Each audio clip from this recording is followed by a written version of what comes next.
Hi viewers, నేను మీ one Tej. మీరు చూస్తున్న YouTube channel. Friends, ration card గురించి అప్డేట్ అయితే వచ్చిందనమాట. ఏంటంటే తెలంగాణ ప్రభుత్వం రేషన్ పంపిణీ వ్యవస్థ మరింత బలంగా చేసేందుకు ముఖ్యంగా లక్ష్యంగా పెట్టుకుందనమాట. రాష్ట్రంలో రేషన్ కార్డ్స్ కొంతమంది తప్పుడు మార్గాల్లో వినియోగించుకోవడం, అలాగే నకిలీ కార్డులను పొందడం, అర్హులు లేని వాళ్ళు రేషన్ తీసుకోవడం వంటి ఇలా కేసులు వెలుగులోకి వస్తున్నాయి అన్నమాట. కేంద్ర ప్రభుత్వం రేషన్ పంపిణీ వ్యవస్థ మరింత మార్గంగా మరియు పారదర్శకంగా పారదర్శకంగా మార్చేందుకు కీలక చర్యలను తీసుకుంటుంది అన్నమాట. జూన్ 30, 2025 నాటికి రేషన్ కార్డు ఉన్న వాళ్ళందరూ తప్పకుండా ఈ కేవైసీ ప్రక్రియను పూర్తి చేసుకోవాల్సిందిగా ప్రభుత్వం కోరింది. లబ్ధిదారులు గడువు సమయం ముగిసే వరకు మనకి ఈ కేవైసీ అనేది పూర్తి చేసుకోవాలని చెప్తున్నారు ఫ్రెండ్స్. అయితే ఇక్కడ వాళ్ళైతే ఏమంటున్నారంటే, ఈ టైం లోపల మనం ఈ కేవైసీ పూర్తి చేసుకోకపోతే పూర్తి రేషన్ కార్డు అనేది అయితే రద్దు చేయడం జరుగుతుంది అనమాట.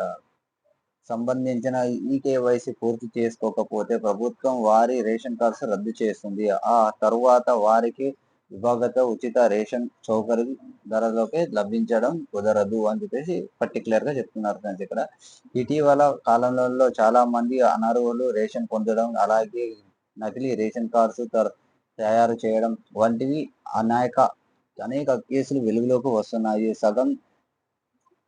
సగటు నిమిషం ఫ్రెండ్స్. అలాగే రేషన్ కార్డు ఉన్న లబ్ధిదారులు మరణించిన తర్వాత కూడా అతని పేరు మీద అతని కుటుంబ సభ్యులు రేషన్ తీసుకుంటున్నటువంటి కొన్ని కేసులు కూడా వెలుగులోకి వచ్చాయి. ఈ మోసాలు అన్నిటిని అరికట్టే విధానంగా రేషన్ కార్డు లబ్ధిదారులకు ఈ కేవైసీ ప్రక్రియను తప్పనిసరిగా చేయించి ఆధార్ కార్డు ద్వారా రేషన్ కార్డుకు సంబంధించిన ఈ కేవైసీ ప్రక్రియ జరుగుతుంది అని చెప్పేసి చెప్తున్నారు ఫ్రెండ్స్. అంటే వీళ్ళు ఏమంటున్నారంటే, మన ఫ్యామిలీలో ఎవరైనా చనిపోయినా కానీ సరే వాళ్ళ పేరు మీద మనం అలాగే రేషన్ కార్డ్స్ అనేది తీసుకుంటున్నారు, వాళ్ళ పేరు అనేది తీయట్లేదు అని చెప్పేసి అంటున్నారు. అయితే వీళ్ళు మన మంచికి ఏం చెప్తున్నానంటే, నేనేమన్నా ప్రస్తుతానికి ఇప్పుడు మన ఫ్యామిలీలో ఎవరైనా చనిపోయిన వాళ్ళు ఉంటే కనుక వాళ్ళ పేరు అనేది కంపల్సరీ ముందు మీ డీలర్ తోని కంపల్సరీ అయితే తీయించుకోండి ఫ్రెండ్స్. తీయించుకుంటే ఎందుకంటే మనకి ఎంక్వైరీలో అలాంటి పేరు రాకుండా ఉన్నా సరే మనకే మంచిది, మన రేషన్ కార్డు అనేది ఏమవ్వకుండా ఉంటుంది. ఓకే. అయితే ఇక్కడ వీటిలో రేషన్ కార్డు